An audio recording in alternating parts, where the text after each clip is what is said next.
Hello, everybody. Welcome to Super Podcast Action Committee episode 169. Andrew Eisen here, along with Zachary Knight. Hello, Zachary. Hello, everybody. How are you doing, Andrew? Pretty good. I was taking a shower because I smelled horrible, and I was washing my hair, and I could actually see my hair in my face, and I was thinking, oh, golly, I really need to cut this tangled mop of hair on my head. I mean, don't get me wrong, as an adult male, I'm happy to have hair on my head, so I don't. It can do whatever the hell it wants as long as it stays. But it is becoming a tangled mess, so I do need to cut it. And it's funny because my mom and her husband are coming here to visit for Christmas, and so they'll be here in a couple weeks. And I keep thinking, well, around Thanksgiving, I was like, I should cut my hair, but I'll just have to cut it again before Mom gets here. And so I keep trying to put it. It's just not working.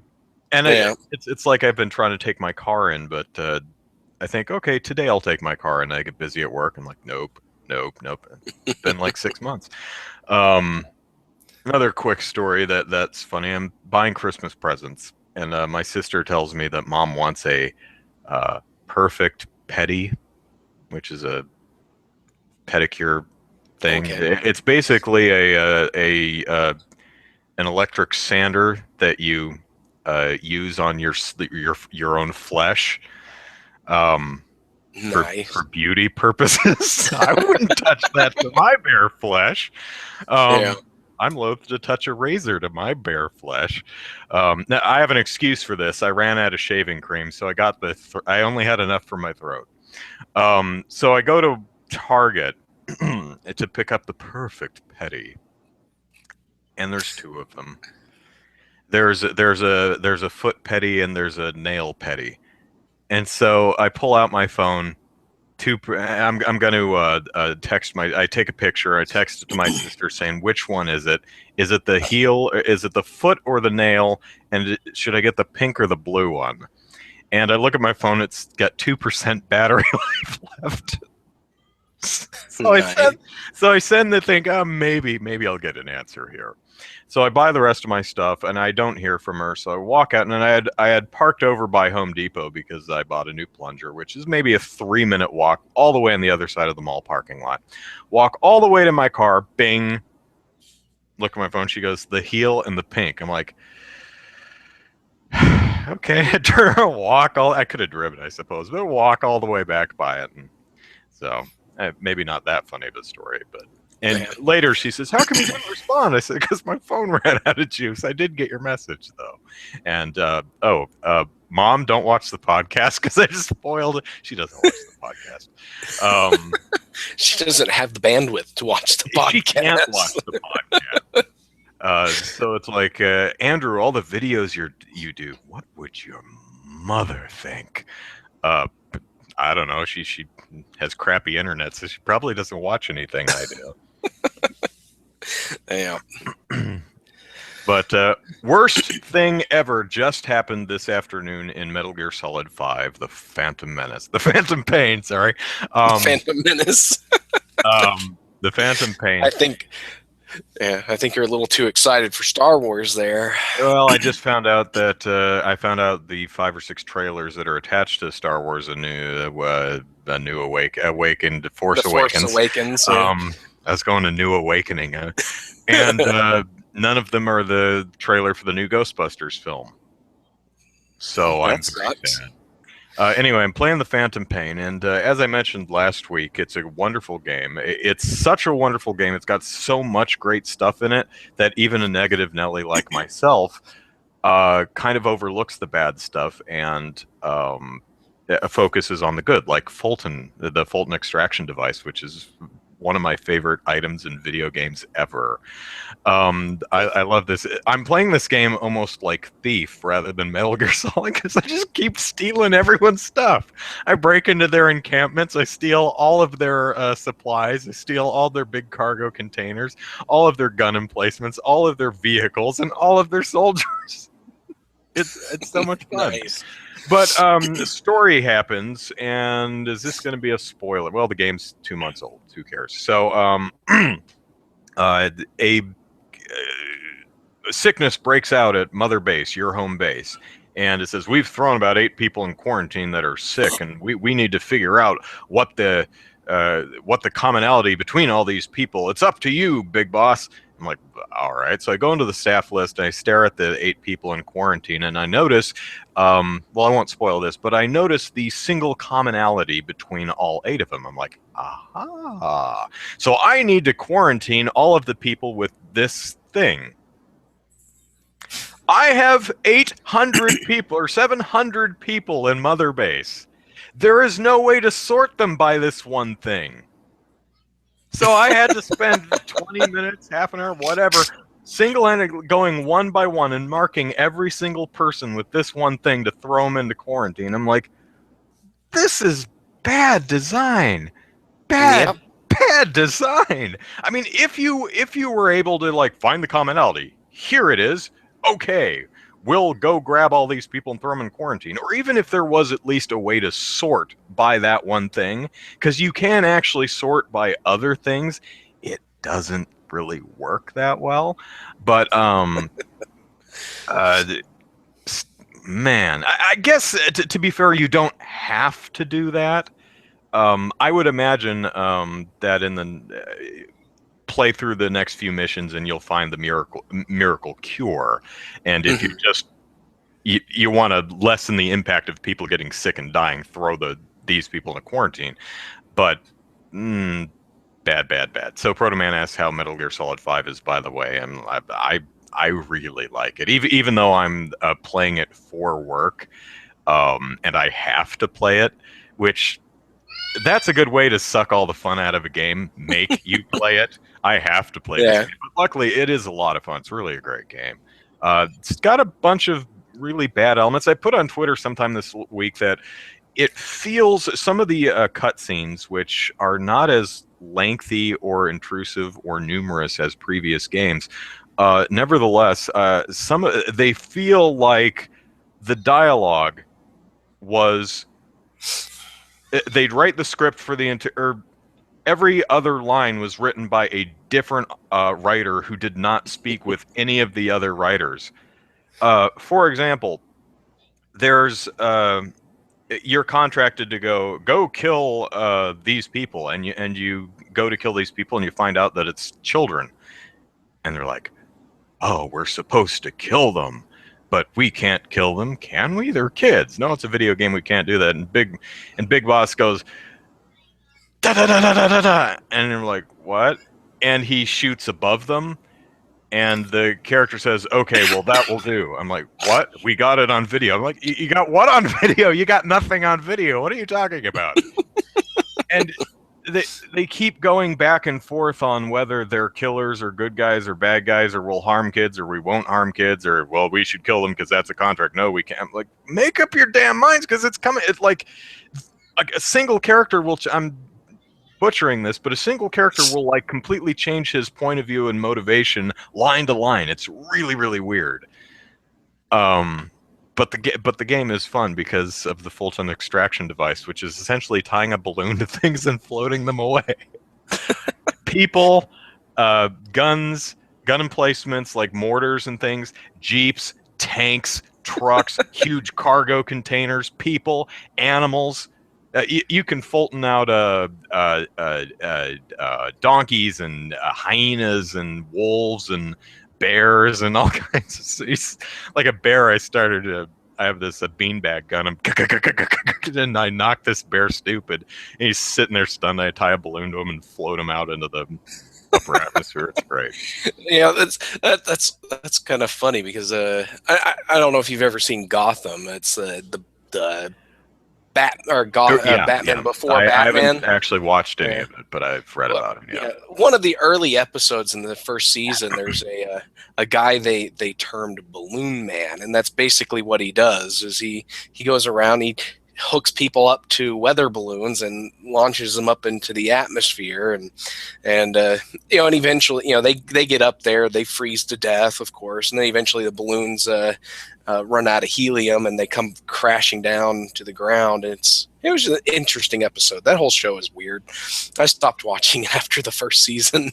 But yeah, that just, as you were talking about that just reminded me of that. Yeah, I had to convince a friend of mine that the Fulton extraction device was a real thing. And of course, I had explained how it works in the game first. I said, "It's a real thing." And she goes, "No." I said, "Yeah." She goes, "No, that wouldn't work. You'd kill people doing that. There's no." I'm like, "Oh, okay. It doesn't work exactly like it does in the game, but there is such a thing as a Fulton extraction system." And she goes, "Oh, okay, cool."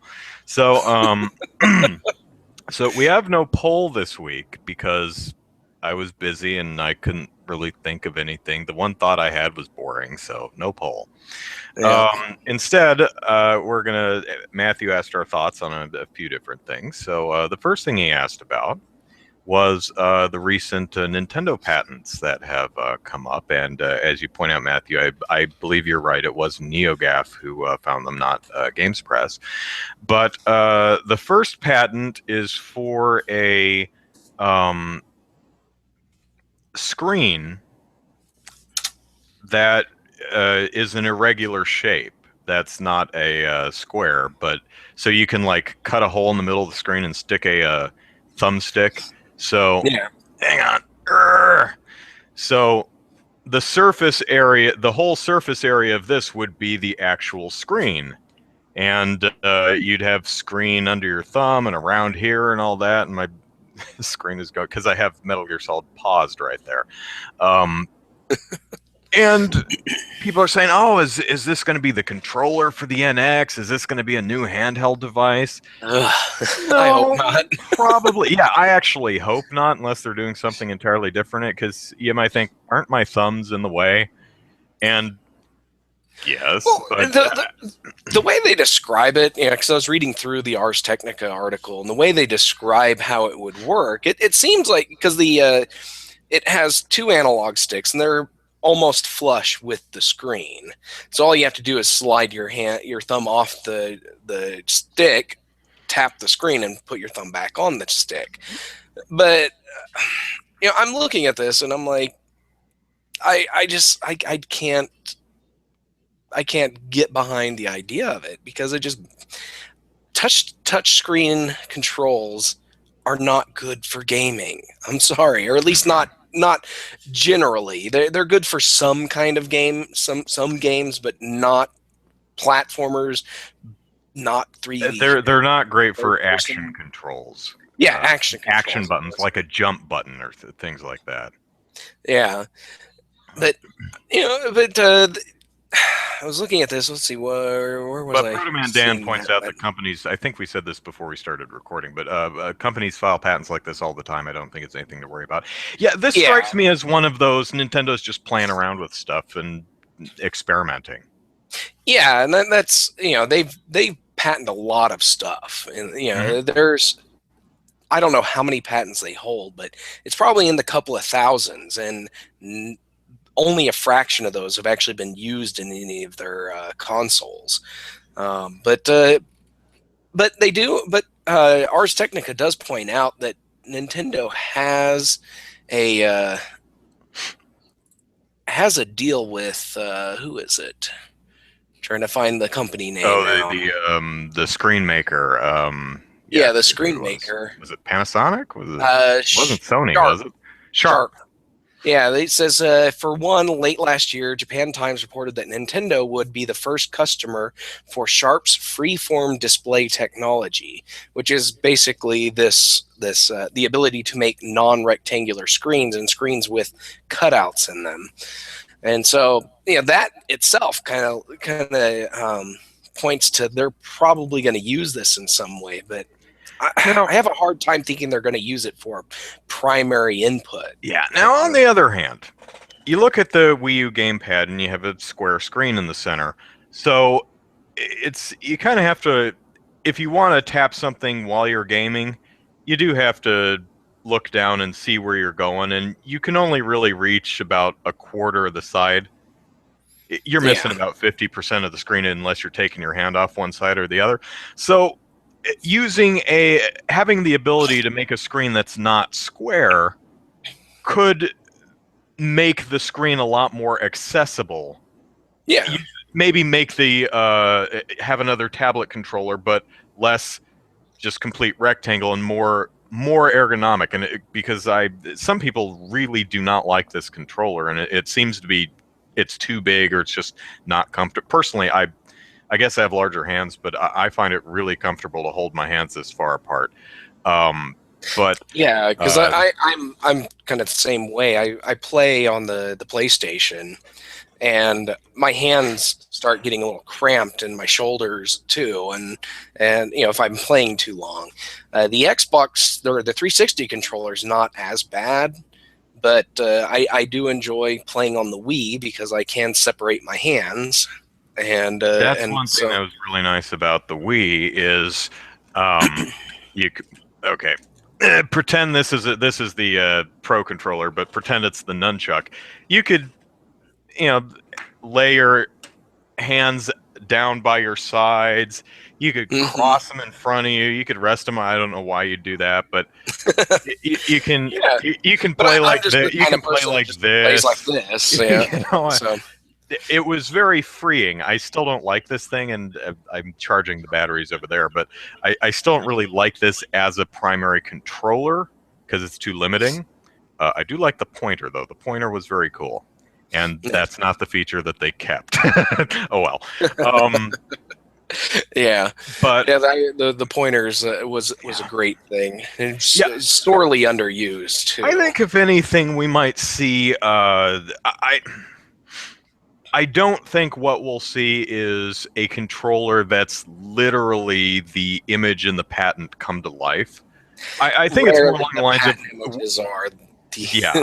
I think if anything, what we might see is just a handheld or tablet type controller with a non-rectangular screen. But we'll see, or we may never see that at all. The other patent was for... It's a little weird, but it's like cluster computing. It's like the NX, for example. The main console has the ability to pawn off its processes to other devices. Offload its workload to other devices and bring it back. So kind of like local cloud computing. I'm not, which on my first cursory read, I read that and I go, that really shouldn't be patentable because that's more something you're doing rather than how you're doing it. But it seems to me that it should be junked. The patent shouldn't be granted because we have stuff like that already. With with things like services like Gaikai and I forget any of the other ones too, but basically the cloud gaming and where a little bit of the rendering and stuff is done on your local machine, but most of the bulk of the stuff's done on a big main server. But the way this patent reads is it looks like it's, you've got your main console here, what's hooked up to the TV, and then you got your local supplemental device, which could be something like, you've got your main console, and then you've got your tablet or handheld that has computing power as well. And so perhaps something like, if the 3DS were able to connect to your Wii U, the 3DS would run all the game logic for the 3DS games, while the Wii U would upscale them to an HD visuals, something along those lines. That's interesting. You can play your handheld game on the handheld, or you can play it kind of like a Game Boy player, or you can link it up with your NX or whatever and play it on the TV, and the handheld is still running the game, just spitting out everything else, and what the console is doing is up-resing it or adapting it for the television. Maybe. Maybe. That's an idea for what it could be doing. But so So these are very interesting patents. I don't know exactly what the NX is going to look like. For years, people have been like, or ever since the NX was announced, and even before that, people were like, "Oh, they're going to do a combo handheld console system," and that's what everybody wants from Nintendo for some reason. Of course, back to the example we just said, it kind of makes more sense though if they just had if they were just going to do that, if they just had a local Wii U version that you could, or local console version of the handheld game that you could, it's like, okay, I want to play it because you have the Nintendo account, and hopefully you only have to buy a game once. Hopefully, and, yeah. You buy it, and it's like, oh, I'll just play it over on the NX now. It seems like you wouldn't need to have the handheld nearby to run the game. I'm sure the console could run the game and up-res it at the same time, or whatever it has to do. Yeah. It seems kind of unnecessary to me. The other interesting thing is it reads like the NX becomes more powerful the more other devices it uses, which I don't know. Nintendo, and rightfully, and many others, and rightfully so, are very reticent to divide up their user base like that, because you're going to have the haves and the have-nots. You're going to have people who have the main console, then you're going to have people who have the main console plus one, then the main console plus two other devices, and as a game developer, now I've got to make a bunch of different versions of my game, or at least make sure my game is compatible with every single configuration. Or you end up trying to make a game where it's like only runs with the expansion pack, or only runs if you have a handheld and a phone and a tablet, and three amiibo.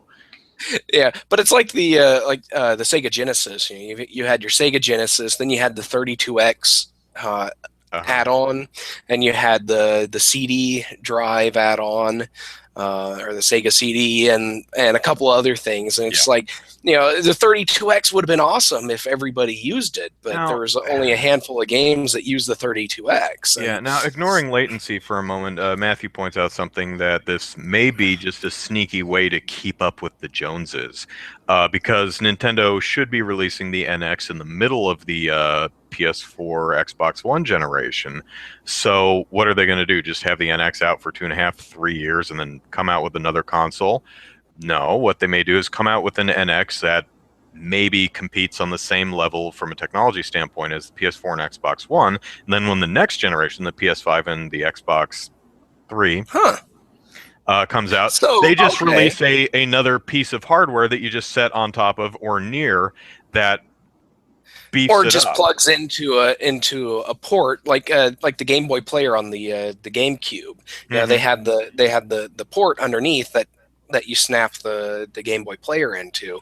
Perhaps it would work something like that, where it uses a high-speed bus on the NX to add that extra processing power and storage and everything else that it needs. Yeah, that's a big maybe, but that is something that I could conceivably see them doing. Basically, we now have a new graphics card or whatever that comes in a little box, and you just put it over there, and the NX will go, aha, and we'll start using that to become stronger and faster, and maybe it's an interesting. Hey, but that's I don't know what they'll do. But that is an interesting thing too, because you think about it. Okay, the NX is going to launch. It's probably going to be like $350, maybe $400. Depending on exactly what it is, but yes. Depending on what it is, yeah. But the PS4 and the Xbox One are both $350 right now, aren't they? Well, there's a lot of weird sales going on, but so somewhere around there. So I could 300 right now. I think 288. But I could conceivably see the NX being $300. But you think about it, you've got these people who buy the NX at $300, and then 3 years later, the PS4 or the PS5 and the Xbox 2. I don't know what number they're going to go with next. I think they should skip, because it's Xbox 360, Xbox One, Xbox 3. There we go. Just why not? Just why not? But so that comes out 2 or 3 years later. How awesome would it be if Nintendo could say, "All right, we've got a $150 add-on that you can plug into your NX that makes it compete with these games," and and everything's going. Everything is still back, compatible with everything else, and all the games forward are going through that. And then they just start packaging the new NXs with that add-on included, so that they're still there, and so they can still launch it at the same price as the other consoles. That would be a way of keeping up and making it affordable for the gamers. True. So the year that the PS4 and the Xbox 4, PS5 and Xbox 4 launch, Nintendo could say, anyone who owns an NX $150 thingy bopper, just set it over there, and it suddenly transforms into a next gen console. Or $350, you can buy the whole enchilada if you never had an NX in the first place. Maybe. So, what do you, just since we're on the subject, what do you think Nintendo might do as far as system architecture goes with its next system? Do you think they'll stay the similar Power PC type of architecture that they have? Or do you think they'll move to x86? I don't know. That's an interesting thing because it's hard. In an interview with Kimishima on Time, he said that the NX is going to be different than the Wii U, and so basically, because the GameCube, the Wii, and the Wii U all share similar architecture. Yes, and they're basically been upgrades from one to the other. And let me pull up his quote here because I've got it.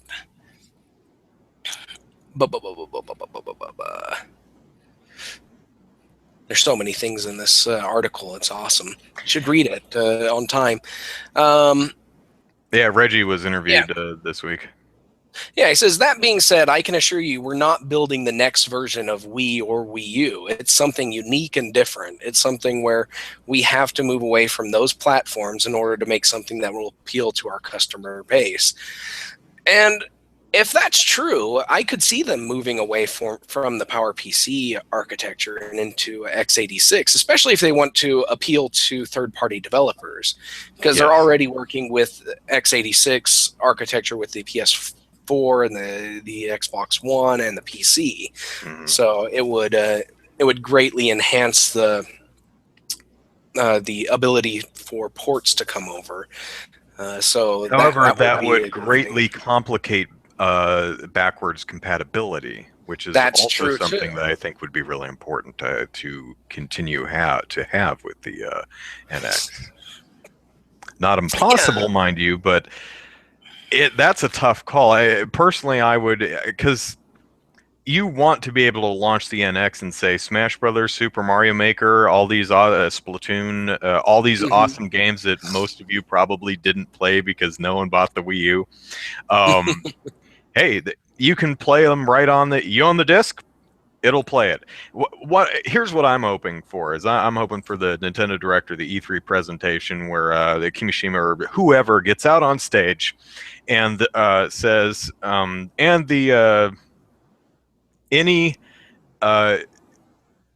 disc, the NX will play any disc-based game. If you own a GameCube, Wii, or Wii U game, stick it in the disc drive and it'll play. That would be probably not going to happen, but that would be pretty awesome. Yeah, with the GameCube would be a little trickier because they don't. Like the Wii U doesn't have the physical GameCube port, controller ports, and memory card ports. They could virtualize that if the hardware's powerful enough on the NX, so that. Because Sony virtualized the memory cards and the controller ports for the PlayStation 1 and PlayStation 2 backwards compatibility, so it is possible to virtualize them and just play the game with the Pro controller. By the way, all the games you bought on Virtual Console, you already bought them and you can play them on the NX. Boom! That would be awesome too. But now that we're talking about this too, going back to that cluster computing patent, perhaps Nintendo is thinking of sorry. We'll get to that. Go to Wii U menu, then go to the Wii menu. Proto Man Dan wrote NX menu. Go to Wii U menu, go to Wii menu, go to GameCube menu. That would be so awesome. Because in the Wii U, you actually have to start it in Wii mode to play Wii games. Yeah. And on the Wii, you just go to the game or the game launcher, and it reverts it to GameCube mode, and there's no way to get back to the Wii menu. You have to reset the console. So what he's saying is that with the NX, you'd have to you'd have to start it in Wii U mode, then start it in Wii mode, then start it in GameCube. Oh, that would be amazing. Sorry, sir, but great one. But going back to what I was saying, perhaps the NX, going back to the cluster computing patent, perhaps the NX would have the ability to connect the earlier systems directly into it, and then use those for extra upscaling or whatever to play those games. So you just you got a GameCube, just connect it to the NX, and it passes it through while upscaling it to the next or to the TV. And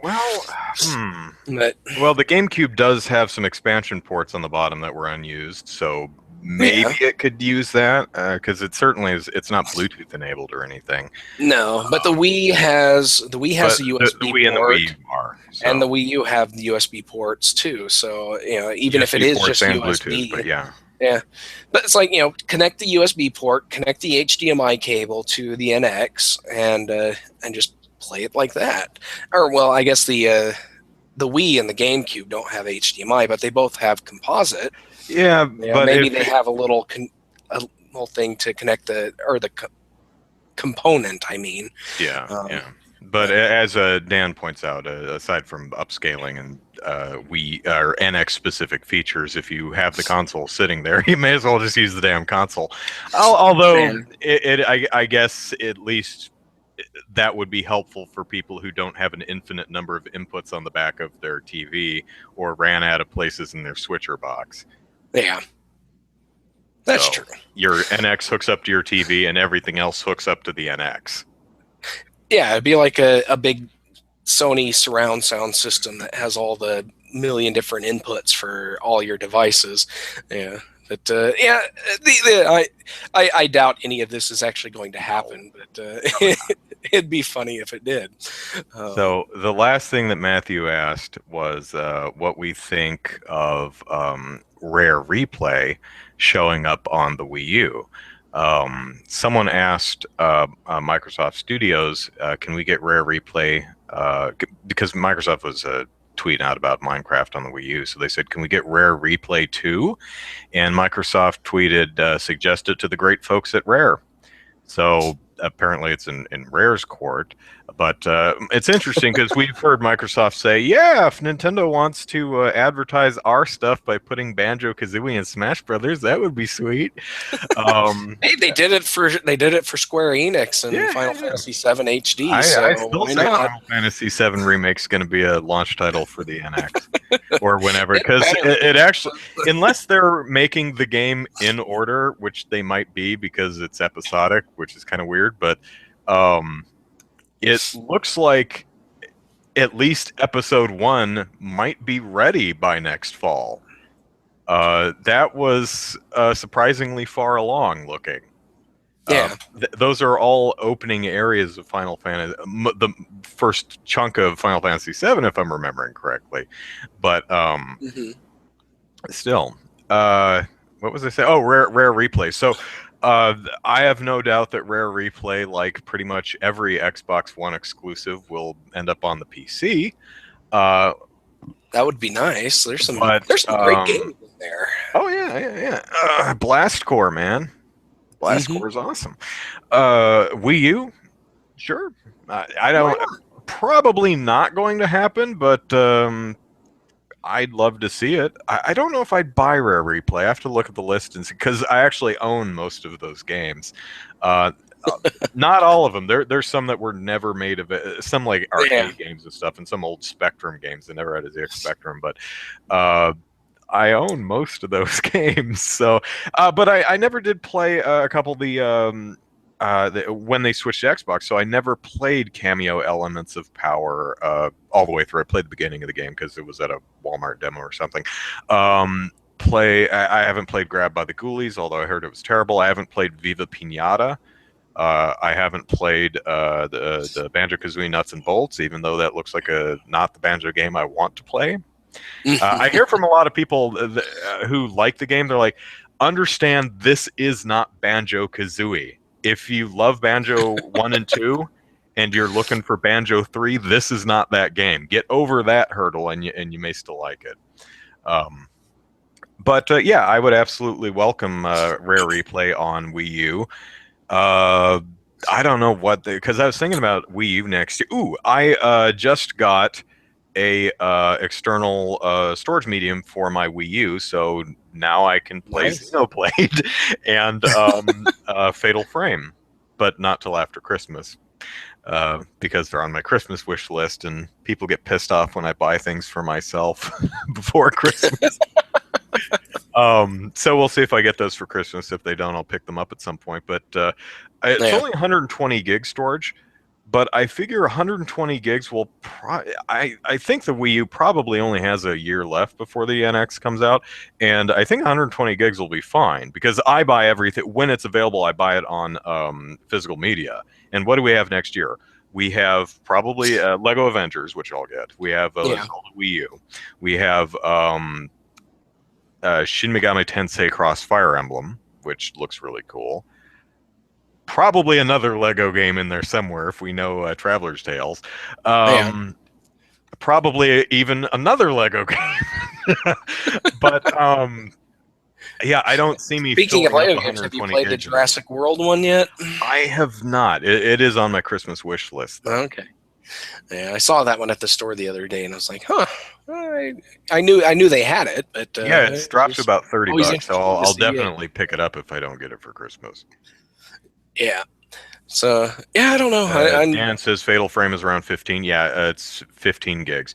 Xenoblade, I don't know about the game itself, but I do know that the additional content packs are in total about 15 gigs. The not content packs, but improve the loading time packs. Well, they have level and costume and monster data, so it loads faster. Apparently, it couldn't fit it all in one disc, which actually leads us to our next topic quite handily. Yes, it does. Because the special edition of Xenoblade Chronicles X in the US comes with a custom USB drive shaped like that coffin thing from the game that people are stuck in, and I think those are the people pods from Xenoblade Chronicles X. But so it's a custom. The game has pod people, huh? Yes, pod people. So it's a thumb drive that comes with 10 songs from the soundtrack.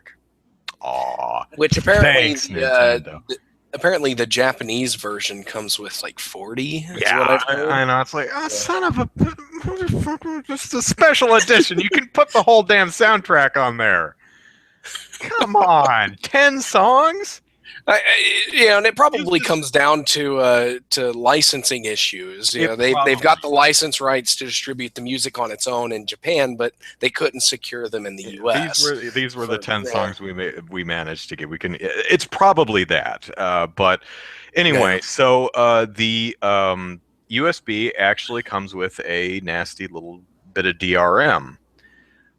Which is both a nasty little bit of DRM and also probably a programming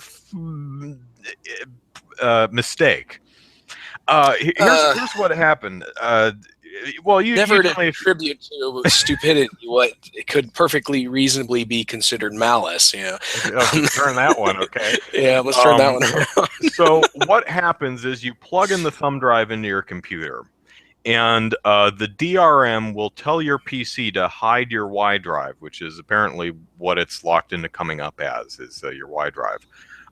This would ostensibly be to keep you from browsing the contents of the thumb drive, which I think are WAV files, and pulling them off.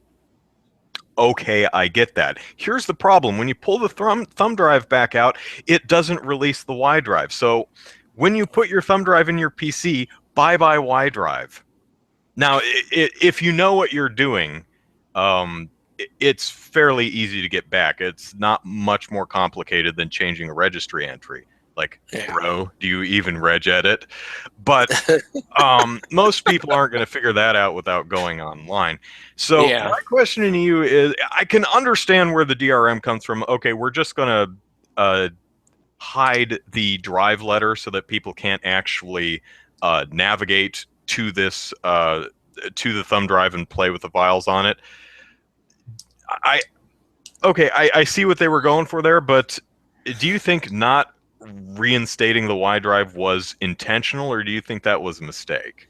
That was probably a mistake. I get the sense that that's the case too. Yeah, but the thing that really bugs me about this is if they're hiding the Y drive, how do you play the music? Does it come with an auto launcher that auto launches a music app or something in order to play it? Because otherwise, how are you supposed to listen to it?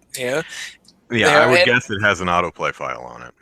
Yeah, but but overall, this is the dumbest thing ever. If you're giving me music, I expect to be able to treat it like I do any other music CD or MP3 that I download. The last time I got a game that came with music, actually, there's only 2 games that I ever picked up that had music. One of them was the Final Fantasy Anthology series with the 5 and 6. That came with a selection of music from both games and on a CD, and so I ripped the music off of that because there's some good songs on there. And the other one was from Radiant Historia on the DS, and that one came with a soundtrack CD as well. And both of those games, I could just take the disc, put it in my computer, and rip the music off with no problem. But the nice thing about the thumb drive is, I was thinking, hey, that's great. So I can just take these 10 songs and put them on whatever music playing device I like. That's convenient. Yeah. I don't have to bother ripping a CD. And what would have been awesomer is if this thumb drive was actually a thumb drive you could use. It's like, oh, here's a 4 gig thumb drive that looks really awesome, and we have 10 songs on there for you. That would have been really cool. But no, apparently it's a useless thumb drive. I hear it's like an 800 meg thumb drive or something like that. Oh, then that's pretty terrible. Yeah. Well, they only need space for 10 songs, so yeah. But the other issue I have is, what happens when you stick it into a computer that does not have a Y drive? That does not have a Microsoft file system. I use Ubuntu. There's a sizable number of people who use Linux and Mac computers, and they don't use the Windows file system. So would this drive be completely incompatible with those systems? Or will you be able to just navigate to them like a normal thumb drive because it can't load the DRM? That's a good question. Sora Chan or Sora H Jort on Game Politics, he said that he's picking this up and he's going to try it on a virtual see what handles Ubuntu, but I don't have any plans to buy this game anytime soon, and I'm probably not going to buy a special edition either way. But although it does come with a lovely art book. Yeah, and I don't get much use out of art books though. But yeah, I just wish this drive was useful in any other way. Yeah, I'm looking at the Amazon page, and I don't see that question answered if it's only works in Windows or what. But Proto Man Dan says that people have been ripping it apart and taking the guts out and replacing it with a useful USB drive, there you go. They could have that case. But and actually use it. So yeah, just pull out the plastic, because it's a thumb drive with a little plastic thing around it. Just pull that off and put a different thumb drive in, and now you've got the Xenoblade People Pod, or whatever it is. I'm not sure if it's the smaller pod that has people in it, or if it's those huge resource ones I've seen in the trailer. Anyway, Xenoblade, oh man, some of the games I'm looking forward to playing over the next few months are just huge. Metal Gear Solid is humongous and takes a long damn time to play, even longer when you're working on the guide. But man, Xenoblade Chronicles X. I still want to play through Baten Kaitos. I want to finally actually get through that game. That's a 60-hour RPG. I still need to finish Xenoblade Chronicles, not X, but the original one. The Shin Megami Tensei Cross Fire Emblem game for next year is probably going to be a very lengthy title. Yeah, I don't know if I have so many games that are long. That it's more that I just have so many games to play that I need to actually play. Yeah, I'm looking at my shelf, and doggy, I have some games to play. I guess I'm kind of done with Pokemon Picross, though, because that's at free to start. And it's really a free to start because you're going to hit a point after about maybe 5 days where there's nothing you can do anymore. Unless you buy Pika-Rats. Now, you do, because you can earn Pika-Rats, but you only earn them like one at a time. That sucks. Each puzzle has individual challenges, like use this specific Pokemon, or use this specific power, or beat it in under 5 minutes, or whatever. And eventually I have no more missions I can complete, or challenges I can earn. I have no way of earning Pika-Rats other than doing the daily challenge, which awards you like 5 to 7 Pika-Rats, which is nice, except to open the next area, I need 110 Pika-Rats. It's like, well, you could challenge the Mega Evolved Pokemons. Great, how do I do that? Well, you need the magic paintbrush or magic pencil or whatever. Only 300 Pika-Rats. Oh, yeah, you don't have any Pika-Rats. Well, you could challenge the Anti-World or Minus World or whatever it's called, which is the where we have Mega Rose. I'm like, oh, great, that sounds fun. Only 500 Pika-Rats to unlock. I'm like, come. and I'm essentially complaining about a game that I've paid no money for. But I don't like the pay-as-you-go microtransaction model. I would rather just pay a flat fee for the game. Now, one thing I do admire about this game is you can only pay so much, because it says in the game that once you can't pay more than, I think, maybe $40 for this game. At some point, you will have it will say, okay, you don't have the energy meter anymore. Once you upgrade it to its 5th thing, it doesn't deplete anymore, and you can't. There are no replenishable items or resources. You don't buy Pokeballs. Once everything's unlocked, it's unlocked, and you have no need to buy more Pika-Rats. So so it looks like there'd be a Proto Man Dad says once you get 5,000 Pika-Rats, you unlock everything. So there you go. I think that if I'm remembering correctly, I think it was $24.99. Which is a little bit more than I want to pay for a game anyway, but a handheld game rather. But moving on. Yeah. What's next? So there was a horrible, awful, and various other synonyms attack in France in early November, late October, somewhere in there. 130 people were killed. Oh, man. Horrible, horrible, horrible. So, of course, everyone is feeling bad and wants to do something. What do we do about this? How do we stop it from ever happening again? And apparently, the French police put out a proposed wish list of things that they wanted. Now, I think France is already in a not police state of emergency, which grants police more powers to do things to catch the bad guys, so to speak. But one of the things on the wish list apparently was to ban public Wi-Fi, not forever, but during states of emergencies when terrorists are at large. And also shutting down Tor, which is a program that allows users to surf the internet, chat, and send instant messages anonymously. Yeah. So there was a follow-up to that, which I just learned by an article you linked to me this morning, Zachary. So what is the HAPS? Well, so we had the report that France was considering cracking down on Tor and public Wi-Fi, but the French Prime Minister saw the backlash and was like, maybe not. He says that a ban on Wi-Fi internet access will not be introduced as part of a new security measures in response to the Paris attacks in November.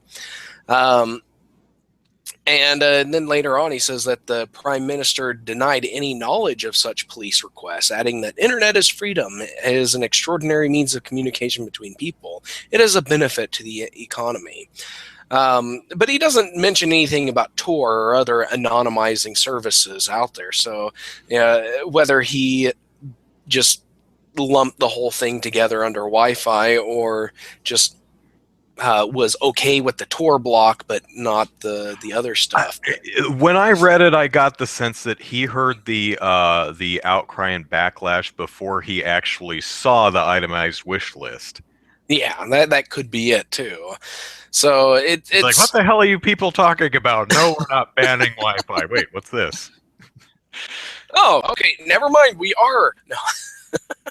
But regardless of whether they are or not, banning open Wi-Fi connections is going to be a pretty big deal because a lot of businesses have that as a selling point for patroning their businesses. You go to a cafe and one of their signs is free Wi-Fi, and so that's something that people go to these businesses for. And if the government cracked down on it, then there's really, what is the alternative? Maybe you could charge people for the Wi-Fi, but even that still wouldn't stop somebody from just going there, buying a coffee and paying $5 to use the internet for an hour and passing their secret terrorist messages back and forth. But still, just an outright ban on it is going to be very, very difficult for people to swallow. Yeah. Now, as I mentioned to you before we started streaming, I am understanding and sympathetic to what the police are trying to do. I think it's important to get the bad guys, and I understand that these requests come from a place of this would make it as easy as possible for us to catch the bad guys, so to speak. Of course, the problem, and I think it was Tector or whoever had this story pointed out, is neither banning public Wi-Fi nor banning Tor would do a damn bit of good.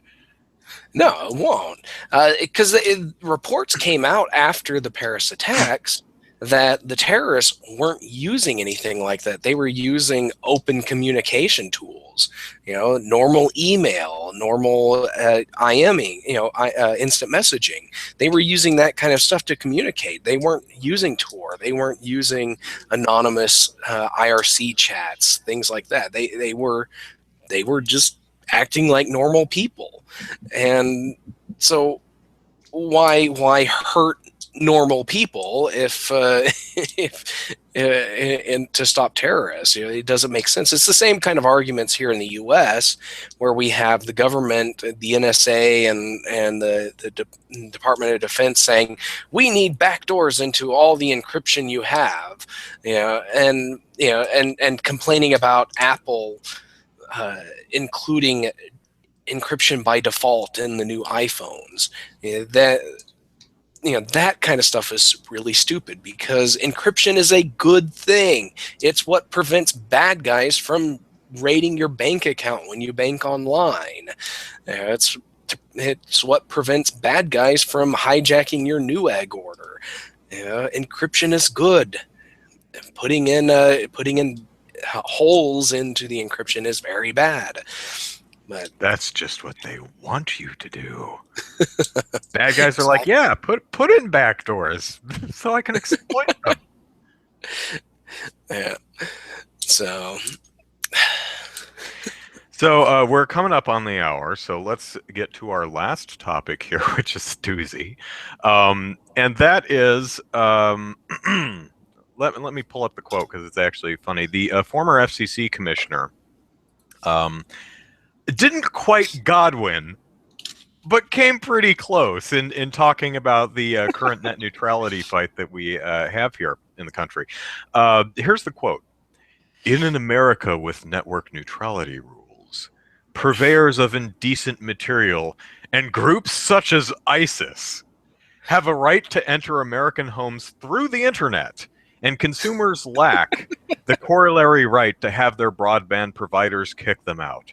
As long as a site is lawful, broadband providers are powerless under network neutrality rules to respond to consumer preference by blocking it or even parts of it or favoring other websites, all under the banner of neutrality. Now, he does scare quotes, all under the banner of neutrality. Now, what I wonder, former FCC Commissioner Harold something Roth, do you know how the internet works, sir? I mean, it's so weird. He acts like the line that gets me is groups such as ISIS have a right to enter American homes through the internet, like there's Samara coming out of the TV. yeah. It's like, no, I don't need my ISP to block sites that I don't visit. Sites that I don't want to visit don't infest my browser automatically unless I have malware or something like that, which would be illegal. So then they could do something about it. So it is the weirdest damn, and I have to wonder if he's stupid. I don't want to say that, but I have to say, is this just a horrible misunderstanding? He's a government bureaucrat. Of course he's stupid. Yeah. Or does he have another place? If he doesn't have a chapter in the handbook on exactly how to do something, he doesn't know how to do it. Yeah. Government bureaucrats are like the tech support guys you call who when you ask a question, they have to look up keywords in order to find the right response to that question. And if they can't find a good combination of keywords, they respond, or they fall back to, have you turned it off and on yet? Is it plugged in? Have you tried rebooting? Yeah, but yeah, this is such a stupid comment, and I'm right there with you. It's these sites are not going to magically infest my eyeballs, but when I get on the internet, if I go looking for them, I will find them. But it's not like the old days when you could, the early days of the internet when you could spam keywords into your into your metadata and get Google to put your porn site up when someone searches Walmart. Those days are gone. Mm-hmm. There are no commonly used search engines that have that kind of stuff happening. If you search Walmart, you're going to find Walmart.com.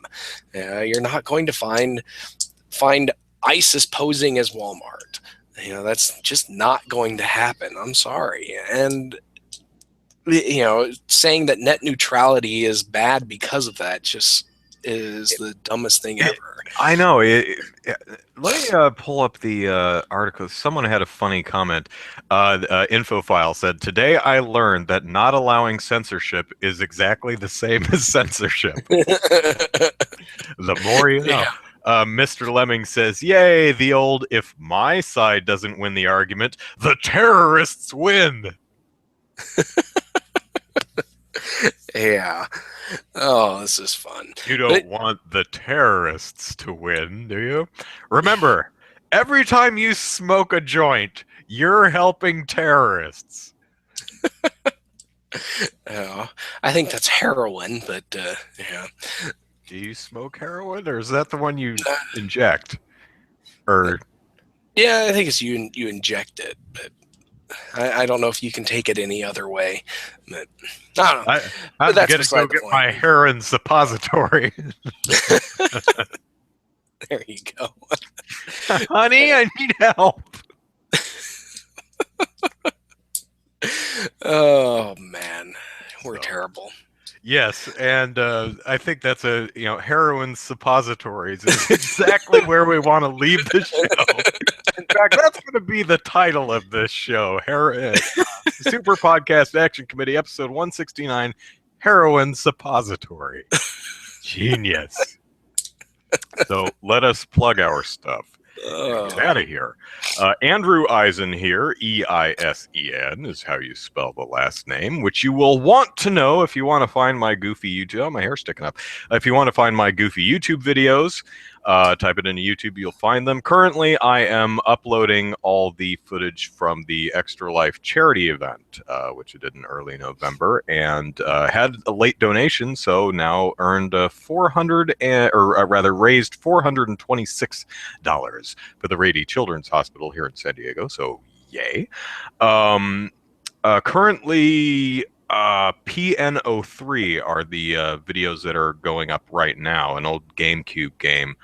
And man, it's not the best game to stream because it's just a shoot the robots game and there's not much to say.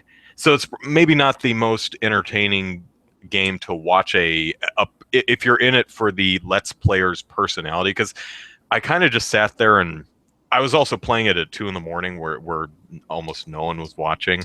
So I wasn't saying much during that game, but I think Monday starts Sakura Wars, which I narrated and voice acted everything that wasn't voice acted by the game. So that was fun. Almost lost my voice. Twitter at Andrew Eisen, and my Facebook page is called Andrew Eisen YouTube. So that's where you can find me online. Zachary, plug away. All right. You can follow me on Twitter at EasyKnight, and you can follow my game development work at DK_gaming on Twitter, and it's DivineKnightGaming.com. And if you're interested in the Oklahoma game development scene, you can check out OK Game Devs on Twitter and OKGameDev.com. And for other interesting video game related stuff, check out randomtower.com and rustyoutlook.com. There you go. All right. You've been listening to Super Podcast Action Committee, episode 169. Follow us on Twitter at SuperPackPodcast. Send us email, superpackpodcast@gmail.com. And like us on Facebook. We will see you next week. Take care. See ya.